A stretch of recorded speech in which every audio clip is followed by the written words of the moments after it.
It's just a bit of a review thing of this Ego 56 volt battery chainsaw that I've had for not quite a year now.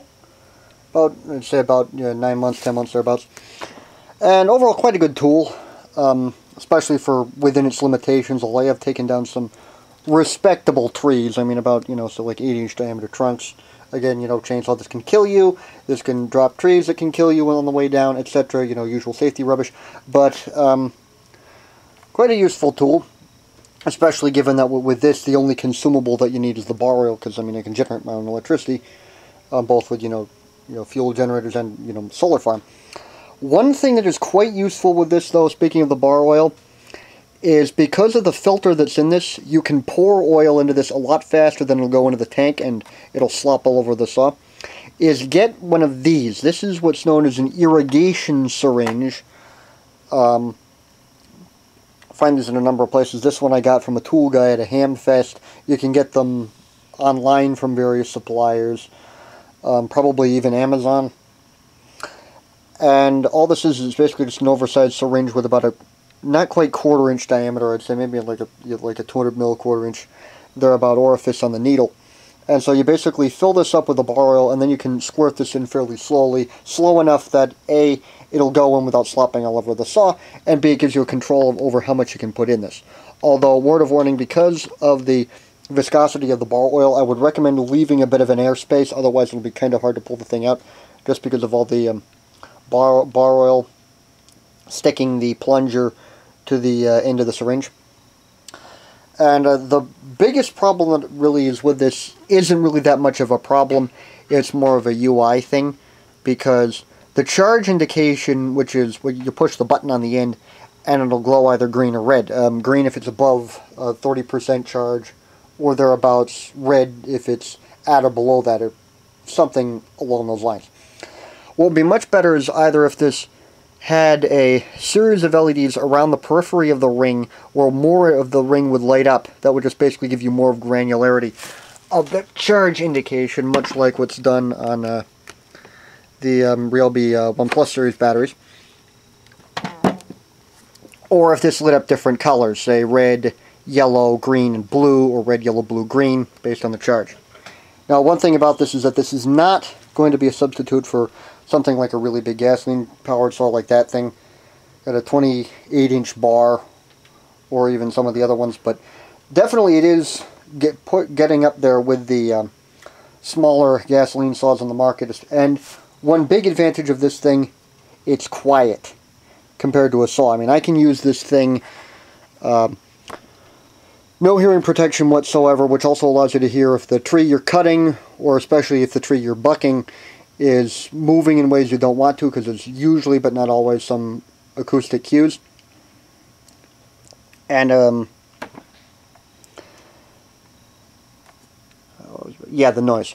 And it also means that this doesn't, the sound doesn't carry for miles, because it's just a little kind of, electric tool noise.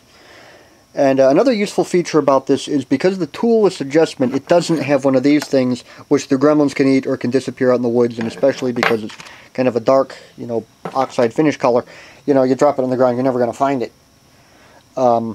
This particular one is the special key, special because the ends of it are different sizes. This is the one for the Ryobi 18 volt battery powered pole saw. Also quite a useful tool. Might do an impressions video on that in the future. Although 8-digit PDX did a fairly comprehensive one. Basically it means it's one less thing for the gremlins to eat or to disappear on you.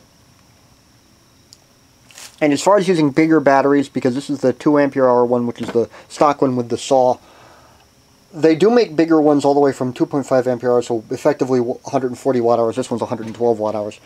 228 watt hours, which is the standard one with the lawnmower. They'd probably fit. I don't know how it would affect the balance. They do make them as big as 420 watt hours or 7.5 ampere hours, but there, because of the physical size of the battery, the saw would run like that, and it would be, smearing the end of the blade or end of the bar on the ground and getting shmoo in the blade and various other unpleasantries. But yeah, overall, especially for a cordless battery saw, it is quite effective. Especially, say, for off-grid stuff where generating your own energy is important. Well, not creating energy, but harvesting it. Because you aren't dependent on a supply of liquid fuels, especially with all the rubbish they stick in modern gasoline because of the EPA and all that other associated rubbish. But that's a rant for another day. So yeah, recommended. And I wouldn't say how this stacks up against some of the Greenworks products or things like the Oregon Power Now, because I haven't owned any of those, just because I can't afford to invest in a whole bunch of different cordless tool lines. But definitely, it's certainly, certainly I'd say no worse than a lot of the other stuff, at least as well as I can evaluate them without having seen them. But definitely as far as the reviews that you see, these are very positive, which is a very good sign. I think like 53 5-star reviews out of 69 on Home Depot's website as I film this.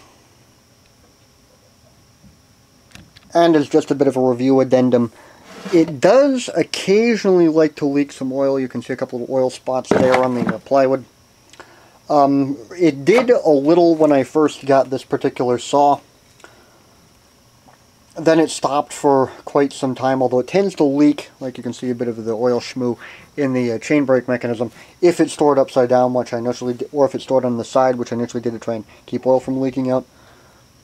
But now it has gone back to where it occasionally dribbles out a bit, but that might just be residual oil in the bar interface, just where the oil's pumped into the bar.